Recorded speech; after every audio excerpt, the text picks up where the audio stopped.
یہ انتہائی مسرت کی بات ہے کہ ہم اور آپ ایک ایسی فقہی علمی شخصیت کا جشن 100 سالہ منا رہے ہیں، جن کو صرف عجم ہی نہیں، ہندوستان ہی نہیں بلکہ عرب کے علماء نے بھی اپنا پیشوا مانا ہے، یعنی اعلیٰ حضرت امام احمد رضا خان فاضل بریلوی علیہ رحمت و رضوان کا عرس ہم منا رہے ہیں۔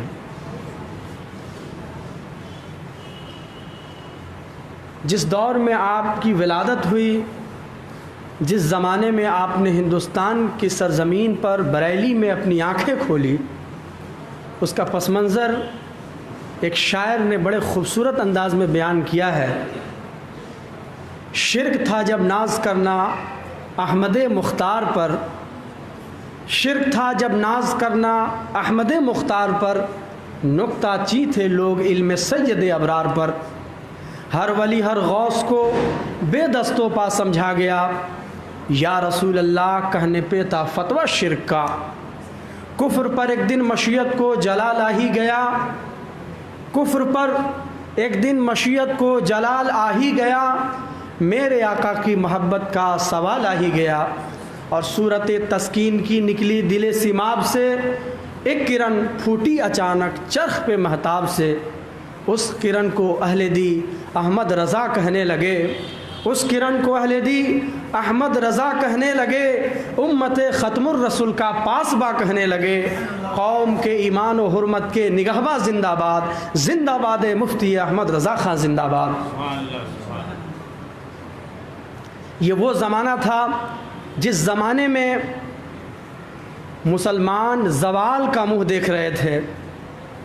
اور انگریز اس دلی کی حکومت پر قابض ہو رہے تھے اور اپنی جڑیں ہندوستان کے اندر مضبوط کر رہے تھے۔ اس زمانے میں انہوں نے بہت سارے طریقے اپنائے تاکہ ہندو اور مسلمانوں کے درمیان اور خود مسلمانوں کے درمیان طرح طرح کے عقیدے پیدا کر کے انہیں مختلف گروہوں اور مختلف جماعتوں میں بانٹا جا سکے۔ لہٰذا انہوں نے بہت سارے داڑھی ٹوپی رکھنے والے لوگوں کو خریدا اور اپنے ذہانت کی عکاسی ان لوگوں سے کرائی اور اپنے فائدے کے لیے انہیں استعمال کیا۔ ایسے زمانے میں اعلیٰ حضرت نے جو فریضہ انجام دیا، چاہے وہ عقیدے کے لحاظ سے ہو یا فقہی مسائل کے لحاظ سے ہو، وہ کارنامہ ناقابل فراموش ہے۔ حضرت امام احمد رضا خان فاضل بریلوی علیہ رحمت و رضوان کی شخصیت کو جاننا ہو، سمجھنا ہو تو وہ واقعہ یاد کریں جب آپ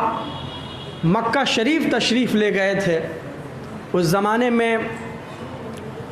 جب یہ تشریف لے گئے مکہ تو بہت سارے لوگوں نے سوال کیا شریف مکہ سے، مکہ کے گورنر سے، کہ ایک ایسا شخص آیا ہے جو شرک کا عقیدہ رکھتا ہے، جو معاذ اللہ بدعتوں کا سربراہ ہے، جو شخص طرح طرح کے عقیدے گڑھ کر لوگوں کو گمراہ کر رہا ہے، اس طرح کہہ کر کے شریف مکہ کو ورغلایا اور بہکایا گیا۔ لہٰذا ان لوگوں نے امام احمد رضا خان سے جواب طلب کرنا چاہا۔ شریف مکہ نے بھی اپنے علماء کو بھیجا کہ آپ لوگ جائیں اور ان سے اس موضوع پر، یعنی علم غیب کے موضوع پر ان سے گفتگو کریں اور ان کی باتیں سنیں، ان کی دلیلیں سنیں کہ وہ کیا کہتے ہیں اور کون سی رائے وہ اس معاملے میں رکھتے ہیں۔ لہٰذا علماء آئے اور انہوں نے کہا کہ ہم اس معاملے میں آپ سے وضاحت چاہتے ہیں۔ امام احمد رضا خان کی طبیعت علیل تھی،